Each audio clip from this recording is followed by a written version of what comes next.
마틴 로이드 존스 목사님의 성령 세례 제14장 애통하는 자는 복이 있나니 함께 살펴보겠습니다. 우리는 성령 세례라는 극히 중요한 원리를 살펴봄에 있어서 이것이 이론적인 문제가 아니라는 것을 기억해야 합니다. 성령 세례보다 더 실제적인 것은 없습니다. 저는 긴 교회사를 통하여 하나님께서 놀랍게 사용하신 사람들은 성령 세례를 받은 사람이라는 것을 증명하기 위하여 많은 증거를 제시했습니다. 마틴 로이드 존스 목사님이 사용하는 성령 세례는 성령 충만을 포함한 개념입니다. 그래서 긴 교회사 가운데 하나님께서 놀랍게 사용하신 사람들은 성령 세례, 성령 충만을 받은 사람들이다. 물론 우리는 그 하나님의 사람들이 성령 충만을 받은 다음에 금방 잃어버리고 만 사람들이 아니라 지속적으로 성령 충만했던 사람들이었다는 것까지를 생각해야 합니다. 계속 읽어갑니다. 그것은 하나님을 기뻐한다는 것이 무엇인지를 알았던 하나님의 사람들의 생애에 있어서 가장 큰 특징이 됩니다. 성령 세례와 성령 충만은 하나님을 기뻐한다는 것이 무엇인지를 알았던 하나님의 사람들의 생애에 있어서 가장 큰 특징입니다. 여러분은 교리문답을 기억하실 것입니다.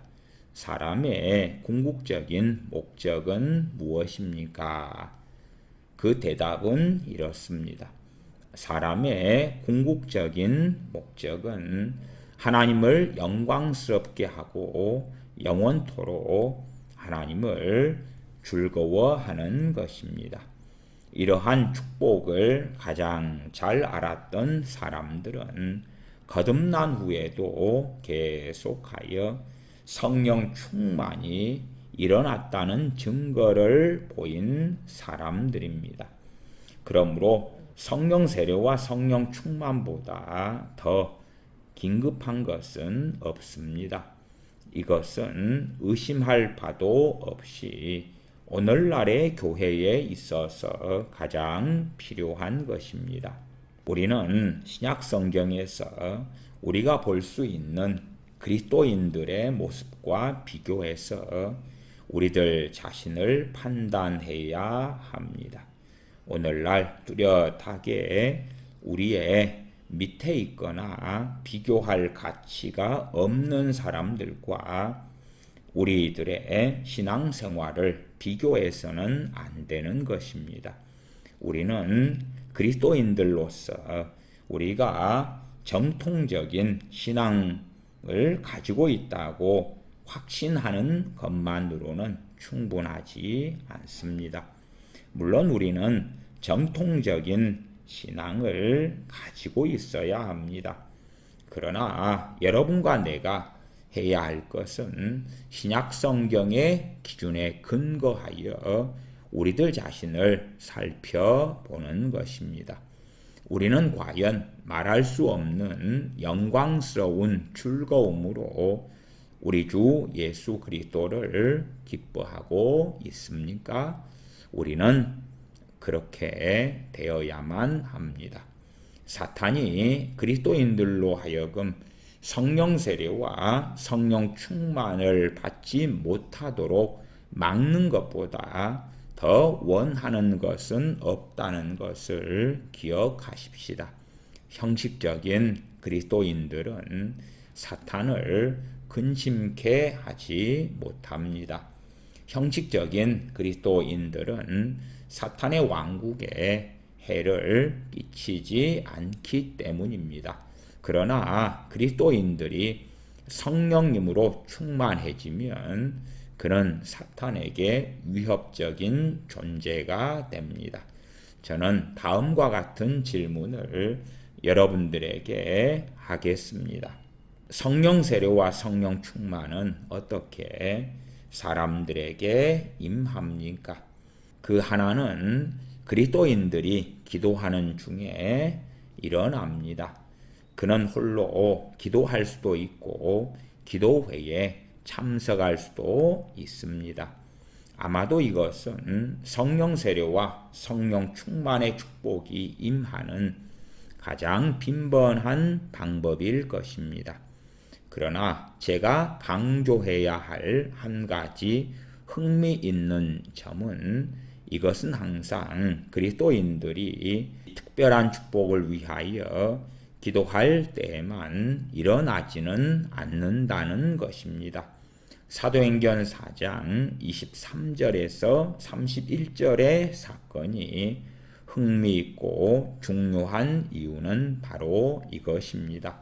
그들은 또 다른 성령 세례를 위하여 기도하지는 않았습니다. 마틴 로이 존스 목사님이 또 다른 성령 세례를 위하여 기도하지 않았다 해서 명확하게 이것은 성령 충만의 개념이다는 것을 우리가 알 수가 있지요. 제 개인적으로도 성령 충만을 받았던 많은 체험들 가운데 기도하는 중에 성령 충만을 받은 일들은 상당히 많습니다. 회개 기도하다가 하나님을 찾고 구하다가 성령 충만을 받게 되는 일들이 대다수였다. 그렇게 말씀을 드립니다. 계속 읽어갑니다. 그들은 단순히 그들의 문제를 하나님의 손에 의탁했으며 그들이 그들의 증거를 계속할 수 있도록 하기 위하여 기도했습니다.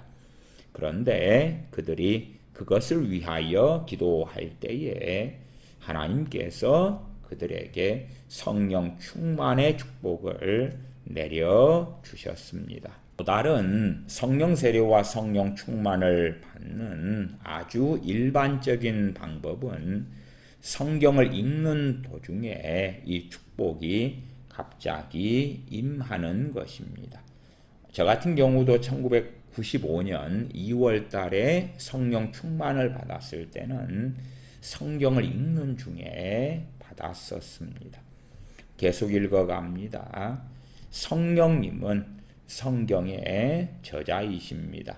성경을 기록한 사람들을 감화시키고 인도하고 충만케 하시는 분은 성령님이십니다. 그러므로 말씀과 성령님의 임하심 사이에는 필연적인 관련이 있습니다.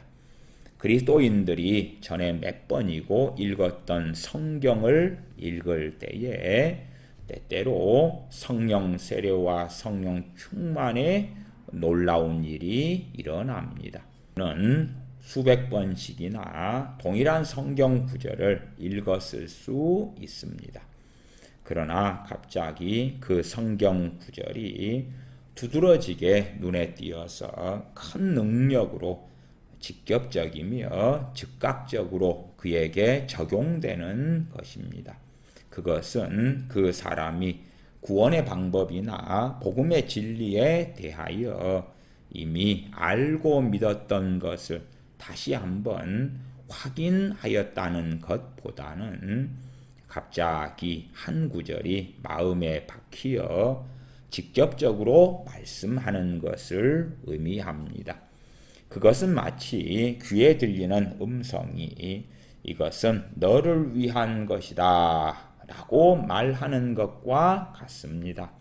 그 구절은 즉시로 그 사람의 영혼에 주어져서 직접적으로 적용이 됩니다. 그것을 받은 사람은 이것을 알며 기쁨과 찬양의 마음으로 채워집니다. 그러므로 만일 여러분이 이 축복을 위하여 기도하며 구하고 찾고 두드린다면 여러분이 성경을 읽는 순간에 성령 충만이 갑자기 여러분에게 임한다고 해서 놀라서는 안 됩니다. 성령님을 발견할 수 있는 곳은 성경입니다. 성경이 성령님의 것이기 때문입니다. 그러므로 성경에 창념하고 성경을 읽어야 합니다. 전체적으로도 읽어야 하며 구원의 각 측면에 대하여 부분적으로도 읽어야 합니다. 언제 어느 곳에서 성령 세례와 성령 충만의 축복이 일어날지 여러분은 알 수가 없습니다. 성령 충만을 받는 것에 대해서는 엄격한 법칙이 없습니다. 여러분은 이 축복을 일반화시키거나 고정화시킬 수는 없습니다. 성령님께서는 자유로우시며 임의로 부는 바람과 같습니다. 때때로 성령 세례와 성령 충만은 예배 중에 말씀이 증거될 때에 일어나기도 합니다. 그것은 하나님의 집에서의 예배를 놀랍고 극적이며 특별히 낭만적으로 만듭니다. 우리는 성령님께서 그의 백성들이 하나님을 찬양하고 예배드리기 위하여 모였을 때에 임하신다는 것을 기대할 수 있습니다. 제가 설교단을 향하여 걸어갈 때에 가장 놀라운 것은 무엇이 일어날지를 저도 알지 못한다는 것입니다.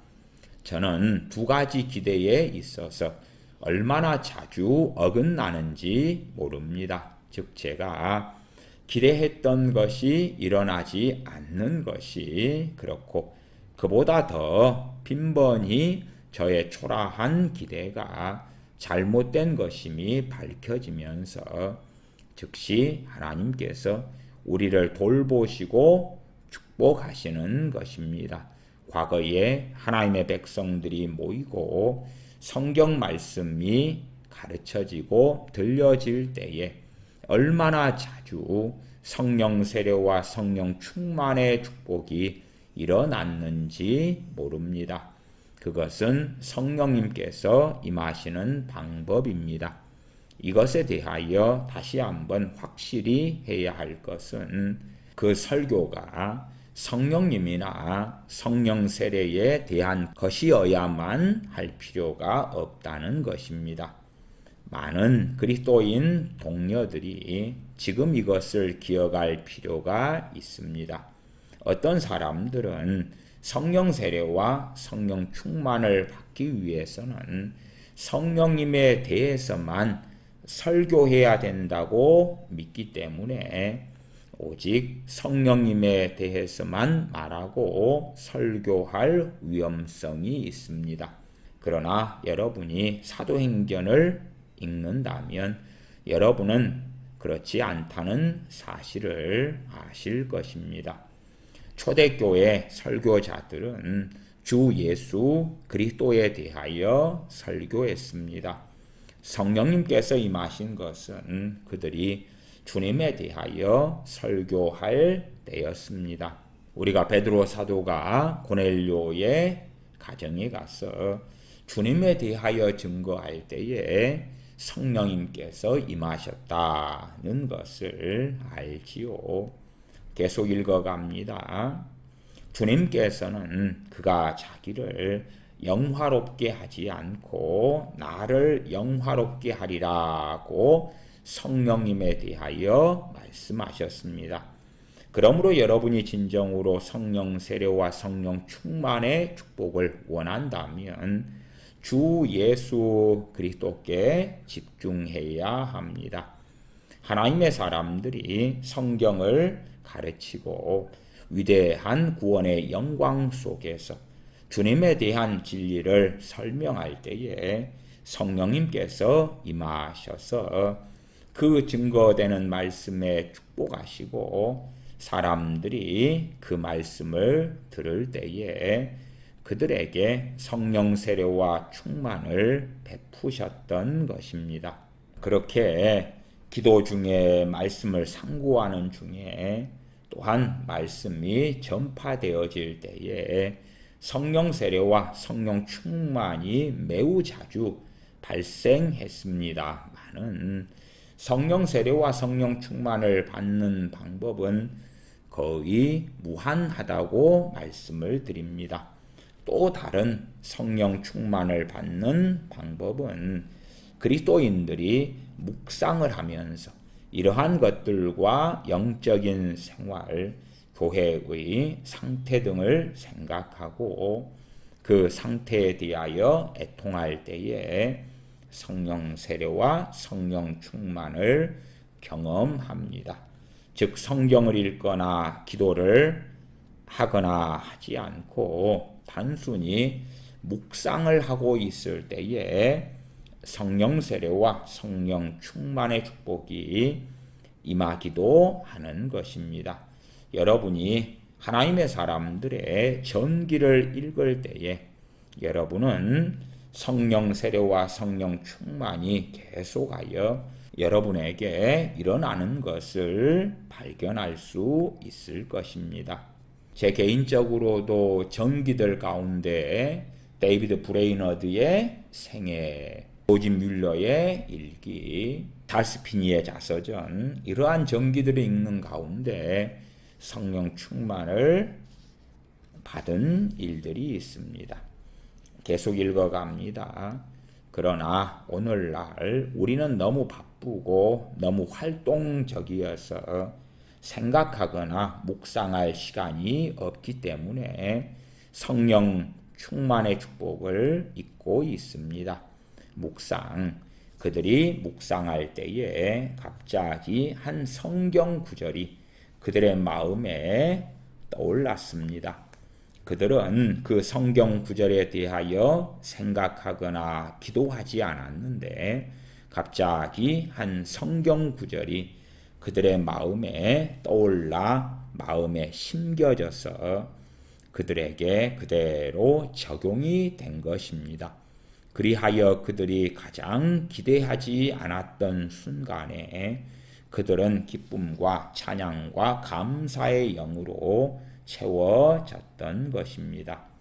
그러나 제가 마지막으로 강조하고 싶은 것은 때때로 성령 세례와 성령 충만의 축복은 성경과는 별도로 주어지기도 한다는 것입니다. 성령님에 의하여 직접적이고 즉각적인 인상이 우리의 영에 형성된다는 것입니다. 몇몇 청교도들은 성령님은 결코 말씀을 떠나서 성령 세례와 성령 충만의 축복이나 인침 보증을 주시지 않는다고 말하는 실수를 하기도 했습니다. 그 점에 있어서 그러한 몇몇 청교도들은 성경을 벗어났다고 저는 말씀드리겠습니다. 그렇게 말하고 있는 성경 구절은 없습니다. 나아가서 그러한 청교도들은 수세기를 걸쳐서 하나님의 사람들이 경험한 것을 부인하고 있는 것입니다.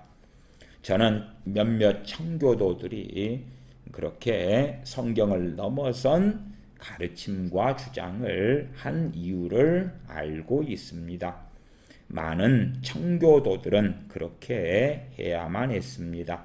그들은 영국 국교회주의 안에 로마 가톨릭주의자들과 대항하여 싸워야만 했습니다.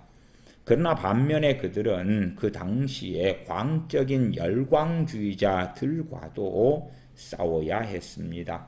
몇몇 열광주의자들은 내적인 빛과 성령님의 내적인 증거 그리고 성령님의 직접적인 인도하심 때문에 성경 말씀은 필요하지 않다고 하는 극단적인 주장을 하였습니다. 그래서 대부분의 청교도들은 그러한 자들의 진리에 해를 끼치는 어리석음을 다스리기 위하여 성경 말씀으로부터 직접 오지 않은 것은 어떠한 것도 결코 믿어서는 안 된다는 극단적인 주장을 하기도 했던 것입니다.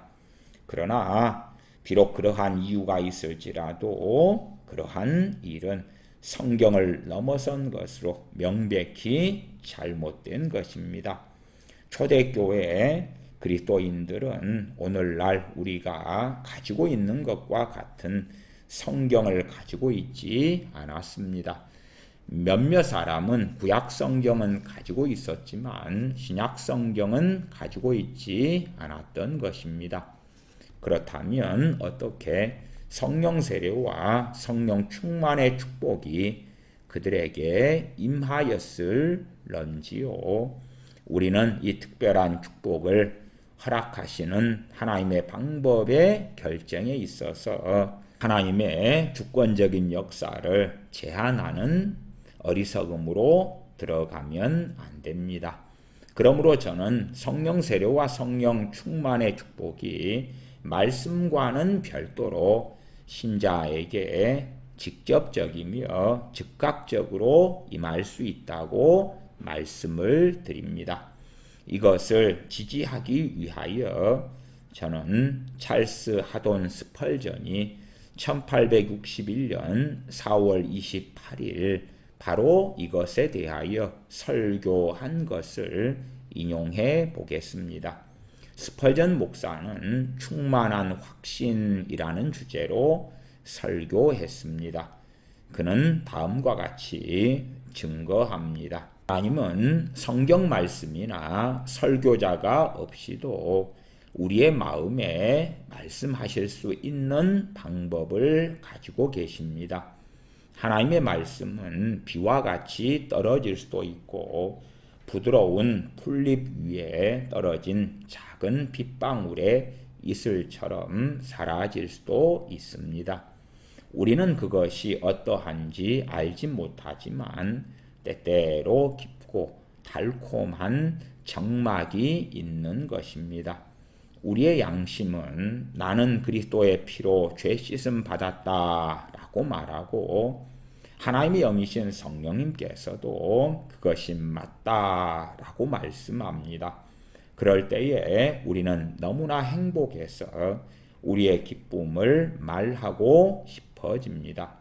우리는 이 세상에서도 천국을 경험했으며 그것은 하늘 위의 천국과 거의 차이가 없는 것을 경험하기도 합니다.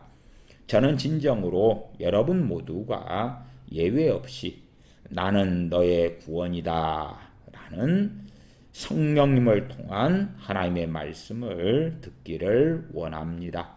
얼마나 기쁜 찬송이며 얼마나 기쁜 기도입니까? 여러분의 집은 가난한 단칸방일 수도 있습니다.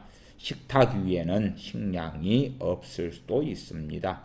그러나 풀잎으로 저녁을 먹을지라도 여러분은 그리스도 안에서의 확신이 없이 살진 소를 먹는 사람보다 얼마나 더 행복합니까?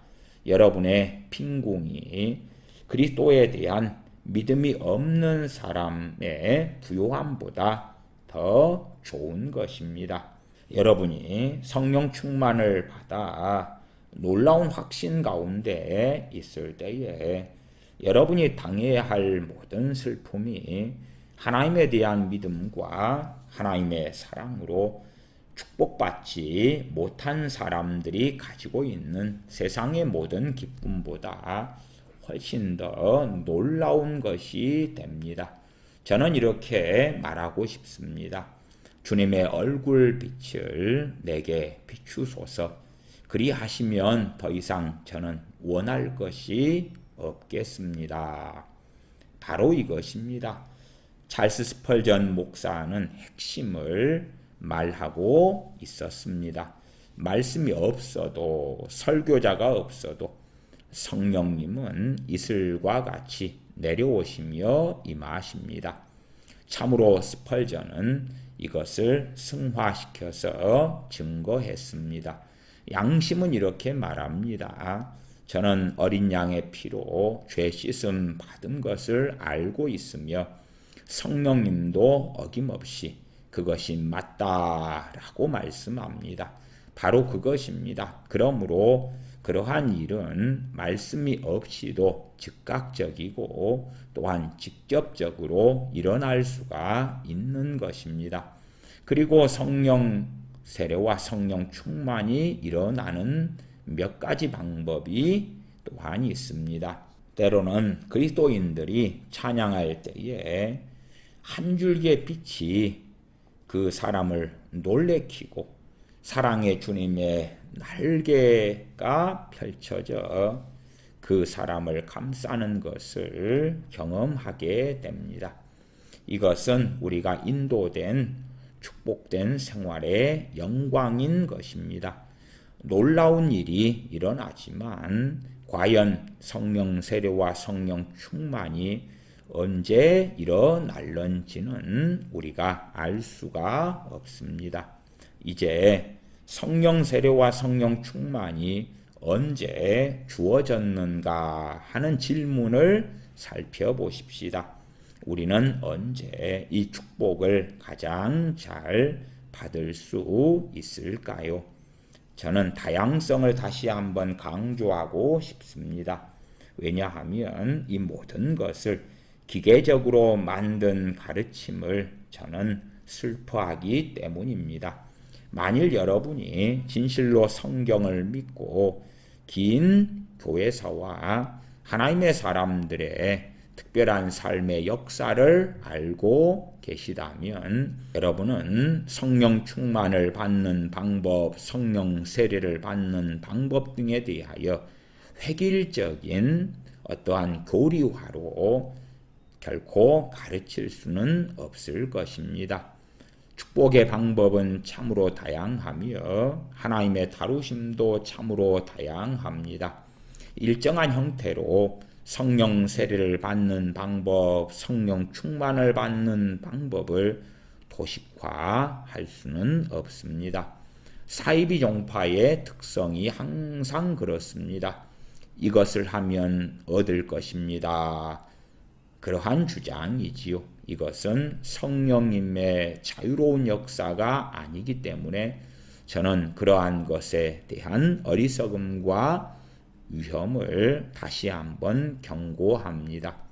그러나 성령님께서 임하시는 몇 가지 선택된 방법은 있습니다. 그중 하나는 이렇습니다.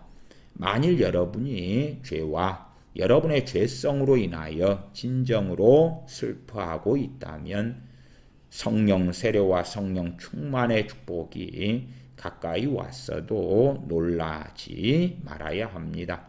저는 여러분이 여러분의 죄성으로 인하여 진정으로 애통하는 것을 말씀합니다. 진정으로 애통하는 것에 대하여 말씀을 드리고 있습니다.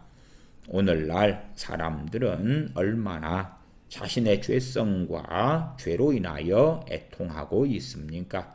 오늘날 우리가 성령 세례와 성령 충만에 대하여 거의 들을 수 없는 것은 놀라운 일이 아닙니다. 사람들은 심지어는 성령 세례와 성령 충만에 대한 가르침에 반대하고 있는 것도 놀랄 일이 아닙니다. 사람들은 죄로 인한 애통함을 알지도 못합니다. 우리는 쉬운 구원, 쉬운 회개, 쉬운 결심의 시대에 살고 있습니다. 그러나 여러분이 오래된 하나님의 사람들의 전기를 읽을 때에 여러분은 그러한 하나님의 사람들이 그들의 죄 때문에 슬퍼한 것을 발견하게 되실 것입니다. 존 버녀는 18개월 동안이나 영혼의 고통 속에 있었습니다. 또한 존 버녀는 그러한 많은 증인들 중에 한 사람에 불과합니다. 한 사람이 성령님의 인도하심에 따라서 죄로 인한 극심한 비애와 슬픔 속으로 들어가는 것은 일반적으로 성령 세례와 성령 충만을 위한 전주곡인 것 같습니다. 저도 맨 처음 성령 세례, 성령 충만을 받을 때 제 교만에 대하여 성령님의 사역을 통하여 깨달았을 때 엎드려 회개하기 시작했는데 그때 성령 충만을 받았습니다. 계속 읽어갑니다. 성령님께서는 여러분이 로마서 7장의 사도 바울의 경우에서 보듯이 한 사람을 떨어뜨릴 수도 있는 것입니다. 그는 완전히 희망을 잃고 무엇을 할 바를 모르게 됩니다. 그는 이렇게 말합니다. 내 속 곧 내 육신에 선한 것이 거하지 아니하는 줄을 아노니 우리가 율법은 신령한 줄 알거니와 나는 육신에 속하여 죄 아래 팔렸도다. 그는 슬픔과 통탄 속에서 이 사망의 몸에서 누가 나를 건져내랴 라고 부르짖을 수밖에 없었습니다. 이러한 슬픔과 탄식을 경험해 본 사람은 어느 누구보다도 성령 세례와 성령 충만의 경험을 가진 사람들일 것입니다. 죄로 인한 슬픔과 탄식을 결코 알지 못하는 사람은 성령 세례와 성령 충만에 대하여 증거할 수가 없을 것입니다. 그들은 모든 것을 가지고 있다고 생각하기 때문에 자신들의 죄와 죄성에 대하여 탄식하는 일에는 흥미를 느끼지 않을 것입니다. 그러나 여러분이 더 깊은 양심의 가책과 회개와 영혼의 고통을 느낄수록 여러분은 더 높은 곳으로 인도함을 받을 것입니다. 저는 이것에 대한 많은 예제들을 여러분에게 제시할 수 있습니다. 저는 여러분에게 조지 휘필드와 요한 웨슬리가 어떻게 그들의 건강을 해칠 정도의 회개와 양심의 가책의 고통을 경험했는가를 이미 말씀드렸습니다.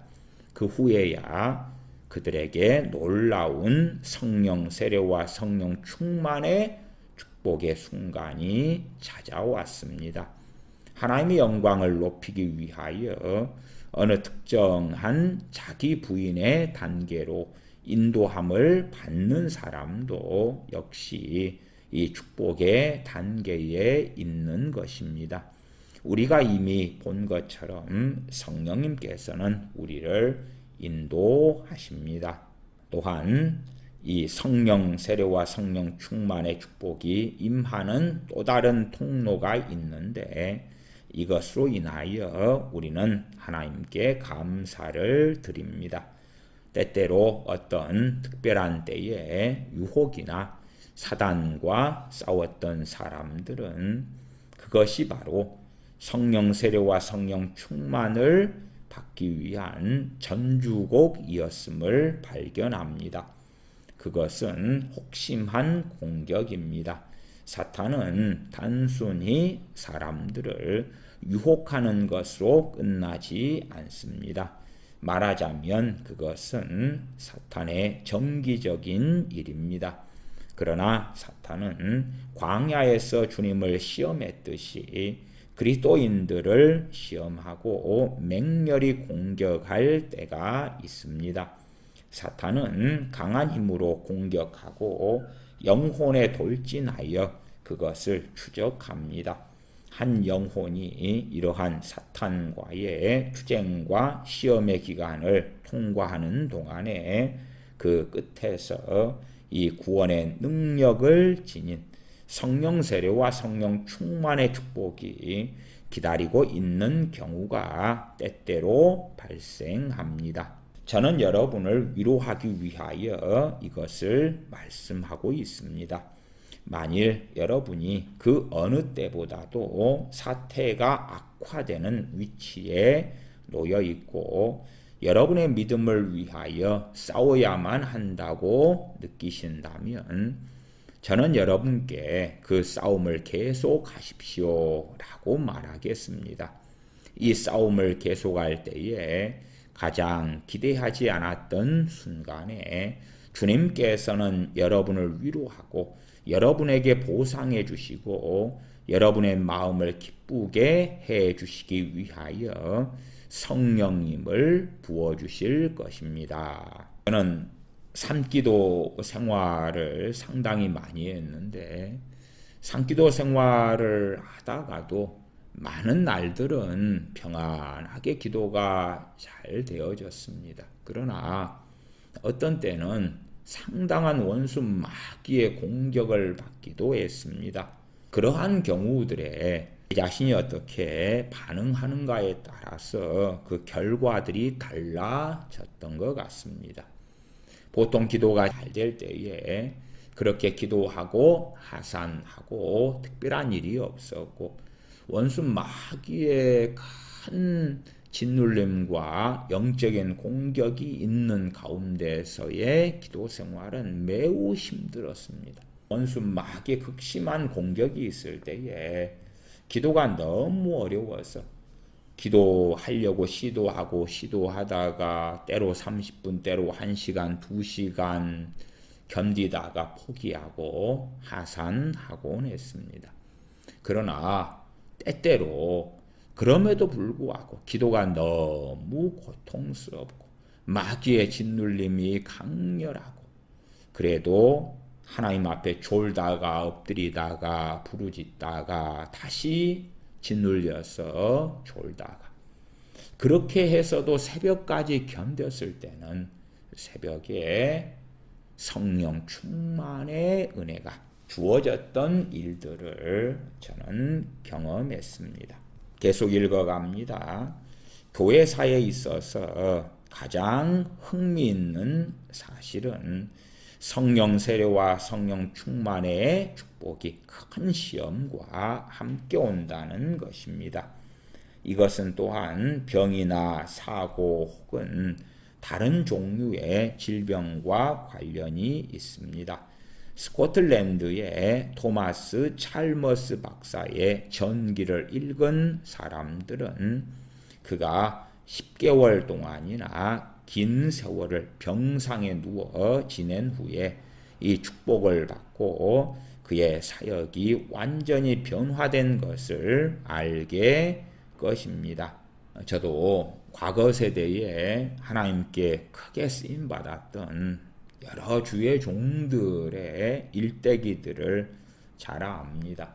한국 교회에 하나님께 쓰임받고 큰 능력의 통로가 되었던 종들의 상당한 이들이 죽을 병 가운데 큰 시련, 큰 질병 가운데 애통하며 하나님께 엎드리다가 그 질병을 치유받았을 뿐만 아니라 하나님께서 그들을 신유의 종들로 치유의 종들로 삼으셔서 한국 교회에서 사용하셨다 하는 많은 사람들의 이야기들을 압니다.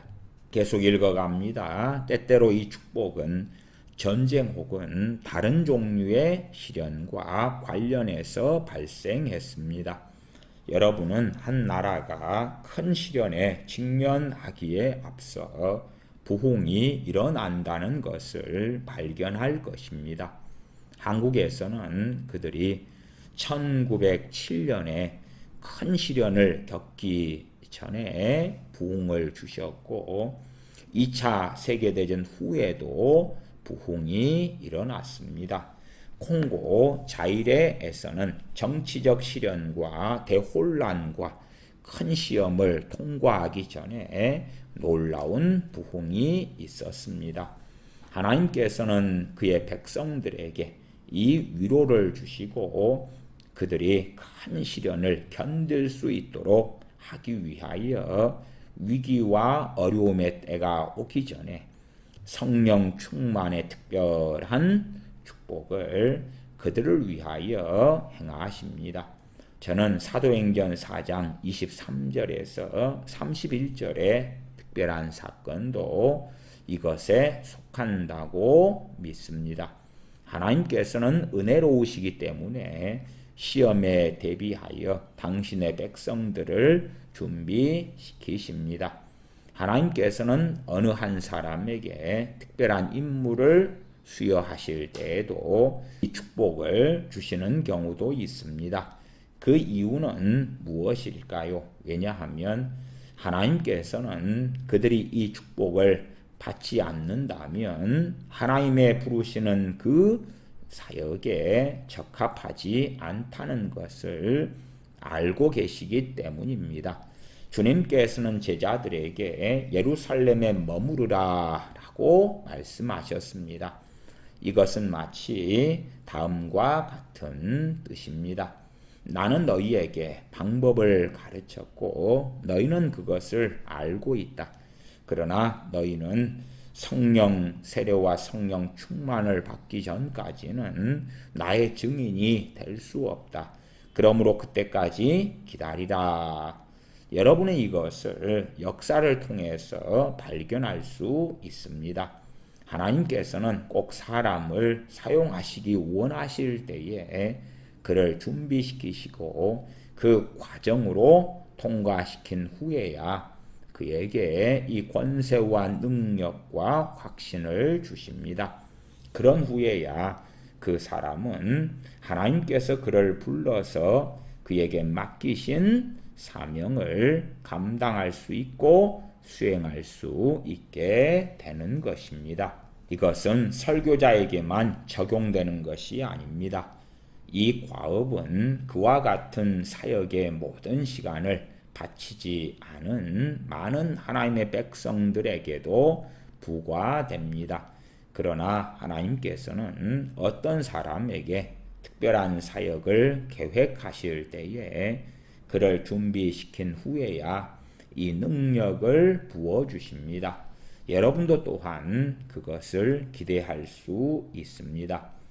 이 장에서 제가 마지막으로 지적할 것은 이 축복이 하나님의 백성이 죽어갈 때에 주어졌다는 것입니다.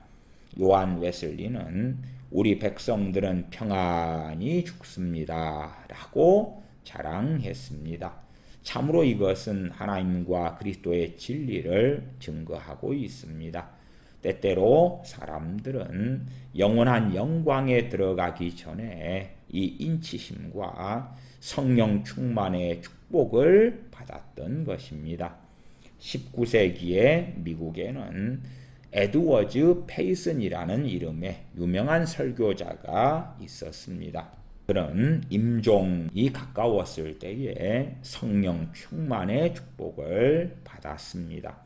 하나님께서는 이 갈망하는 영혼에게 그가 이제 들어갈 천국의 맛을 보여주기 위하여 이 신실한 증거자를 성령님으로 인치신 것입니다.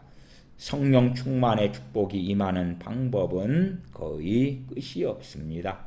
우리는 그것을 제한하거나 조직화하거나 심지어는 기계화하지 않기 위하여 조심해야 합니다. 이제 다른 분야로 넘어가 보십시다. 성령 세례와 성령 충만이 언제 일어났는가를 어떻게 정확히 알 수 있겠습니까? 저는 성령 세례와 성령 충만의 주요한 결과들을 말씀할 때에 이미 여러 가지로 그것에 대하여 답변했습니다. 그러나 이제 한 가지 면을 강조하겠습니다. 다시 한번 우리는 이 성령 세례와 성령 충만을 표준화하지 않기 위하여 매우 조심해야 합니다. 토마스 휴그톤이라는 청교도에 의해서 1664년에 쓰여진 짧은 글을 인용해 보겠습니다. 이 사람은 로마서 8장에 대하여 많은 설교를 하여 거대한 책으로 출판하기도 했습니다. 그는 이렇게 말합니다. 그것이 진실되고 충만하게 될 때에 그리고 그것이 영혼에 머무르는 동안에는 모든 반대를 고요하게 하고 모든 유혹을 물리치며 아무리 큰 의심이나 망설임도 제거하며 마음에 완전한 안식을 줍니다. 이것은 비밀이어서 표현할 수가 없고 확실하며 의심의 여지가 없습니다. 여러분의 심령은 완전한 평강을 누려본 적이 있습니까? 이러한 광휘를 알고 있습니까? 모든 가책과 의심과 주저와 의혹이 사라지고 완전한 평강을 누려본 적이 있습니까? 비밀스럽고 표현할 수가 없고 확실하며 의심할 여지가 없는 평강을 누리셨습니까? 저는 앞에서 이미 언급한 에드워드 페이슨을 인용해 보겠습니다.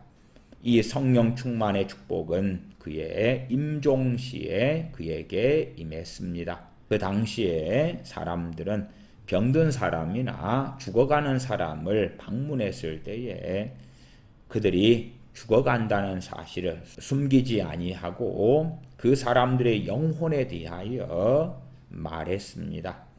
어떤 사람이 에드워드 페이슨에게 물었습니다. 당신은 하나님과 화목된 것을 느끼십니까? 그때에 그는 이렇게 대답했습니다. 나는 기뻐하고 승리하고 있습니다. 그리고 이 행복은 계속될 것입니다. 그것은 하나님을 찬양하고 경배하는 것으로 이루어지기 때문입니다. 나의 기쁨을 표현할 말을 찾을 수가 없답니다. 나는 나 자신을 큰 샘으로 인도하는 기쁨의 강에서 수영하고 있는 것을 경험하고 있습니다. 그렇게 대답했습니다. 무엇보다도 우리가 마음에 기억해야 할 것은 성령 세례와 성령 충만의 다양성과 변화성입니다. 모든 것을 자르고 간소화하고 기록화하는 것보다 더 치명적인 어리석음은 없습니다. 성령님의 역사의 자유로움으로 인하여 성령 세례와 성령 충만을 받는 방법은 거의 무한합니다. 제 친구 목사님의 체험을 얘기해 보겠습니다. 그는 1904년, 1905년에 웰시 부흥회 때에 다른 학생들과 함께 어느 신학대학의 학생이었습니다. 그날 아침에 강사는 학장으로 그는 속죄의 교리에 대하여 강의하고 있었습니다. 그는 성령님이나 방언이나 혹은 다른 성령님의 은사에 대하여 강의한 것이 아니었습니다. 학생들은 다른 날처럼 그날 아침도 강의실에 들어왔지만 무엇인가 이상하고 특별한 일이 일어났습니다.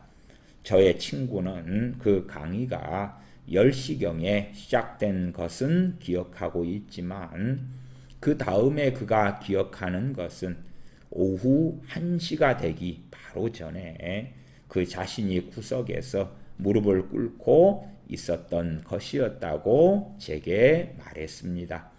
그는 주위를 돌아보고 다른 모든 학생들도 역시 무릎을 꿇고 기도하고 있는 것을 발견했습니다. 그는 그의 마음속에 있었던 기쁨과 다른 동료 학생들의 표정을 기억했습니다. 그들의 얼굴은 영광으로 빛나고 있었습니다. 무엇이 일어났는지 정확히 알고 있는 사람은 아무도 없었습니다. 성령님께서 갑작스럽게 그들에게 임하셨고 그들은 변화되었고 자신도 모르게 의식을 잃고 시간 가는 줄도 모르고 기도하는 중에 자유와 기쁨과 찬양의 영으로 채워졌던 것입니다. 이것은 몇 달 동안이라 계속 되었습니다. 만일 여러분이 성령님을 근심케 한다면 여러분은 성령 충만을 잃게 될 것입니다. 여기에 대해서는 의문의 여지가 없습니다. 이것은 많은 사람들은 성령 충만을 받은 후에 성령님을 근심케 함으로써 성령 충만의 축복을 상실해 왔습니다. 많은 사람들이 성령 세례와 성령 충만의 축복을 받았지만 죄에 빠져 기쁨과 평안을 잃었습니다. 그들은 이 성령 충만의 축복을 잃었기 때문에 때때로 그들이 그리스도인이라는 사실을 의심할 정도로 유혹을 받기도 하지만 아직은 그들이 그리스도인이라는 사실을 알고 있습니다. 그러나 저는 이것을 서둘러 말해야겠습니다. 여러분은 성령 충만을 이룰 수 있지만 다시 받을 수도 있습니다. 이것에 대하여 하나님께 감사를 드립니다. 여러분은 제한 없이 다시 성령 충만의 축복을 받을 수가 있습니다.